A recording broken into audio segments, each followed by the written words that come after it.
មេរៀនជីវិតដែលអាចយកបានពីមនុស្សចាស់ដែលត្រូវទឹកភ្លៀង 1. ការលើកកម្ពស់ភាពអត់ធ្មត់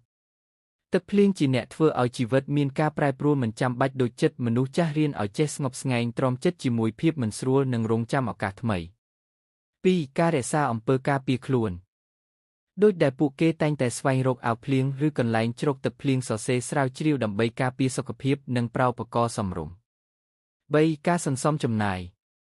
មនុស្សចាស់បានរៀនពីទឹកភ្លៀងថាពេលណាដែលមានបញ្ហាគួរមានការសន្សំឲ្យបានច្រើនសម្រាប់ការប្រើប្រាស់ដើម្បីត្រៀមខ្លួន 4. ការបន្តអ្វីដែលចាំបាច់ទោះជាមានភ្លៀងធ្លាក់មនុស្សចាស់បន្តការងារឬបេសកកម្មដ៏សំខាន់ដោយសារប្រាថ្នាចាំបាច់ 5. ការយល់ថាទាំងអ្វីអាចប្រើបានដើម្បីប្រយោជន៍ទឹកភ្លៀងសម្ពោធអំពីភាពស្រស់ស្រាយនិងការផ្ដល់ជីវិតពួកគេរៀនឲ្យរីករាយនឹងអ្វីដែលមានក្នុងពេលនេះហើយមិនខ្វល់ពីអ្វីដែលកើតឡើងជាអនាគត 6. ការយល់ពីសេចក្តីសន្មត់ក្នុងជីវិតទឹកភ្លៀងធ្លាក់គឺជាសញ្ញានៃការផ្លាស់ប្ដូរនៃធម្មជាតិមនុស្សចាស់បានរៀនឲ្យស្គាល់ភាពស្ងប់ស្ងាត់នៅក្នុងភាពចលាចលជុំវិញខ្លួន 7. ការរួបរួមជាមួយគ្នាពេលដែលទឹកភ្លៀងធ្លាក់មនុស្សចាស់រៀនដើម្បីសហការជាមួយគ្រួសារឬអ្នកជិតខាងដើម្បីជួយគ្នាចេញពីភាពលំបាក 8. ការរៀនអំពីការផ្ដល់សេចក្តីស្រឡាញ់ជួនកាលមនុស្សចាស់មើលឃើញការលំបាករបស់អ្នកដទៃនៅពេលភ្លៀងធ្លាក់ពួកគេជួយដល់អ្នកនៅជុំវិញដោយចិត្តស្មោះស្ម័គ្រសារសំខាន់មនុស្សចាស់តែងតែមានភាពច្បាស់លាស់ក្នុងការប្រើជីវិតដើម្បីយកលទ្ធផលល្អជាប្រយោជន៍មេរៀនពីទឹកភ្លៀងអាចបំប៉នស្មារតីនិងសុភមង្គលក្នុងសង្គមមនុស្សចាស់ទំព័រទឹកភ្លៀងអាចមានផលប៉ះពាល់ដល់សុខភាពប្រសិនបើគេមិនប្រុងប្រយ័ត្នសូមពិចារណាអំពីចំណុចខាងក្រោម 1. ការចាប់ផ្ដើមជំងឺប្រចាំរដូវទឹកភ្លៀងអាចធ្វើឲ្យមនុស្សចាស់ងាយប្រឈមនឹងជំងឺផ្ដាសាយឬសាយសត្វប្រចាំរដូវដោយសារតែប្រព័ន្ធភ្លើងសុខភាពឆាប់រងសម្ពាធ 2. ការឈឺសន្លាក់អាកាសធាតុត្រជាក់អាចបង្កើតអារម្មណ៍ឈឺសន្លាក់បន្ថែមនៅក្នុងមនុស្សចាស់ដែលមានបញ្ហាគ្រោះបាក់តេរីសន្លាក់ 3. ការចុះអត្រាកំណើនចលនាទឹកភ្លៀងអាចបង្អាក់ការធ្វើសកម្មភាពប្រចាំថ្ងៃនិងធ្វើឲ្យមនុស្សចាស់ច្របូកច្របល់លើដីសើមឬដីអិល 4. សំណូមពរថែរក្សាសុខភាពគ្រប់ពេលចេញក្រៅនៅពេលភ្លៀងយកអដាមត្រាស់ឬខោអាវការពារទឹកភ្លៀងបំពេញទឹកនិងអាហារពេលអាកាសធាតុចុះត្រជាក់ប្រើថ្នាំផ្សំកម្ដៅសាច់ដុំឬថ្នាំបំបាត់ឈឺបាតដើម្បីជួយកាត់បន្ថយផលប៉ះពាល់សន្លាក់ 5. ការពារគ្រោះថ្នាក់ចៃដន្យជៀសវាងដើរលើផ្លូវដែលអាចរអិលឬស្ថានភាពគ្រោះថ្នាក់ដទៃដំបូន្មានបន្ថែមចាំបាច់មានបុគ្គលិកដែលត្រៀមខ្លួនជាស្រេចដើម្បីជួយគ្រួសារឬមនុស្សចាស់មិនឲ្យមានគ្រោះថ្នាក់ដោយការងារប្រចាំថ្ងៃត្រូវស្រួលនិងការពារសុខភាព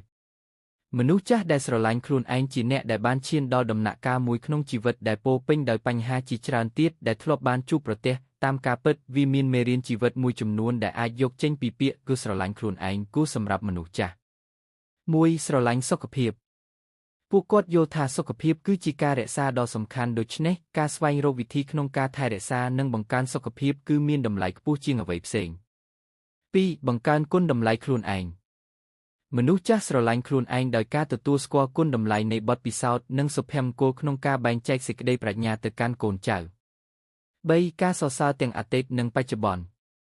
ពួកគាត់ស្រឡាញ់នៅអ្វីដែលបានសម្រេចក្នុងជីវិតដោយមិនស្ដាយចិត្តលើអតីតកាលការអភិរក្សអារម្មណ៍សាន្តនិងសប្បាយចិត្តនៅបច្ចុប្បន្នគឺជាចំណុចសំខាន់មួយ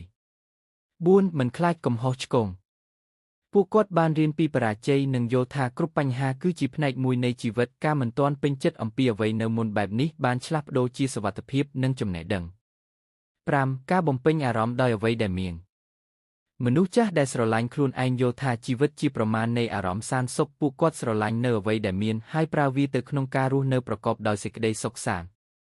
សារសំខាន់មនុស្សចាស់ដែលចេះស្រឡាញ់ខ្លួនឯងក៏មានឱកាសបង្ហាញសេចក្តីស្រឡាញ់ចំពោះគ្រួសារនិងសង្គមដោយផ្ដល់ឧទាហរណ៍ល្អដល់ជំនាន់ក្រោយមនុស្សចាស់ដែលស្រឡាញ់ខ្លួនឯងគឺជាអ្នកដែលមានសេចក្តីសុខចិត្តសុខសុភមង្គលនិងអាចបំពេញជីវិតបានដោយមិនពឹងផ្អែកលើអ្នកដទៃតាមពាក្យគឺស្រឡាញ់ខ្លួនឯងជាមនុស្សចាស់អាចយកមេរៀនជីវិតដូចខាងក្រោម 1. សេចក្តីស្មោះត្រង់នឹងខ្លួនឯងមនុស្សចាស់ដែលស្រឡាញ់ខ្លួនឯងតែងតែមានភាពស្មោះត្រង់នឹងអារម្មណ៍និងតម្រូវការរបស់ខ្លួនពួកគេមិនកាន់កាប់អ្វីដែលមិនសមនឹងខ្លួនឬបង្ខំខ្លួនឲ្យធ្វើអ្វីដែលគ្មានសុភមង្គលទេ 2. ការថែរក្សាសុខភាពផ្លូវកាយនិងចិត្តការស្រឡាញ់ខ្លួនឯងមានន័យថាមនុស្សចាស់ត្រូវប្រឹងប្រែងរក្សាសុខភាពល្អគោលដៅគឺដើម្បីរក្សាភាពរស់រវើកក្នុងថ្ងៃណាមួយនិងដើម្បីបង្កើនអាយុជីវិត 3. ការរៀនសូត្រពីអតីតកាល ការប្រកាសអ្វីកើតឡើងកន្លងមកមិនមែនដើម្បីសោកស្ដាយឬស្ទាក់ស្ទើរទេប៉ុន្តែដើម្បីយកចំណេះដឹងនិងបទពិសោធន៍ថ្មីសម្រាប់បង្កើតអនាគតល្អ 4. ភាពអត់ទោសចំពោះខ្លួនឯង